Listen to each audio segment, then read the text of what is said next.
Hello, ಎಲ್ರಿಗೂ ಪ್ರೀತಿಯ ನಮಸ್ಕಾರ. ಕನ್ನಡತಿ ಮಲಯಾಳಂ ಮಾತಾಡೋ ಜಾಗದಲ್ಲಿದ್ದಾಳೆ, ಅಂದರೆ ಕೇರಳದಲ್ಲಿದ್ದಾಳೆ. ಕೇರಳಕ್ಕೆ ಬಂದು ನೀವೇನಾದರೂ ತಿರುವನಂತಪುರಕ್ಕೆ ಬರ್ತೀರಾ ಅಂತಂದರೆ ಈ ಜಾಗನ ಮಿಸ್ ಮಾಡೋಂಗೆ ಇಲ್ಲ. ಯಾಕೆ ಅಂತಂದರೆ ಅಷ್ಟು ಪ್ರಕೃತಿ ಸೌಂದರ್ಯದಿಂದ ಕೂಡಿರುವಂತಹ, ಜೊತೆಗೆ ಕೇರಳ ಅಂದರೆ ಗಾಡ್ಸ್ ಓನ್ ಕಂಟ್ರಿ ಅಲ್ವಾ. ಇಲ್ಲಿಗೆ ಬಂದು ದೇವಸ್ಥಾನಗಳಿಗೆ ಬಂದಿಲ್ಲ ಅಂದರೆ ಚೆನ್ನಾಗಿರೋದಿಲ್ಲ, ದೇವಸ್ಥಾನಕ್ಕೆ ಹೋಗಬೇಕು ಅಂತ ನಾವು ಬೀಚ್ಗೆ ಹೋಗಿಲ್ಲ ಅಂದರೆ ಚೆನ್ನಾಗಿರೋದಿಲ್ಲ. ಸೊ ಎರಡನ್ನೂ ಒಟ್ಟಿಗೆ ನೋಡಬೇಕು ಅಂತಂದರೆ ದ ಬೆಸ್ಟ್ ಪ್ಲೇಸ್ ಇದು.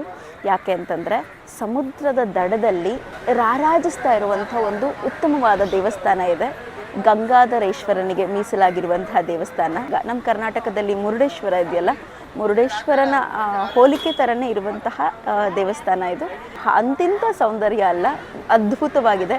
ಕಡಲ ತೀರದಲ್ಲಿರುವಂತಹ ಹಲವಾರು ವರ್ಷಗಳ ಇತಿಹಾಸ ಇರುವಂತಹ ಶಿವನ ದೇವಾಲಯ. ಐಮಲ ಅಂತ ಇದನ್ನು ಕರೀತಾರೆ. ಇಂಗ್ಲೀಷಲ್ಲಿ ಸ್ಪೆಲ್ಔಟ್ ಮಾಡಬೇಕು ಅಂದರೆ AZHIMALA, ಅಜಿಮಲ.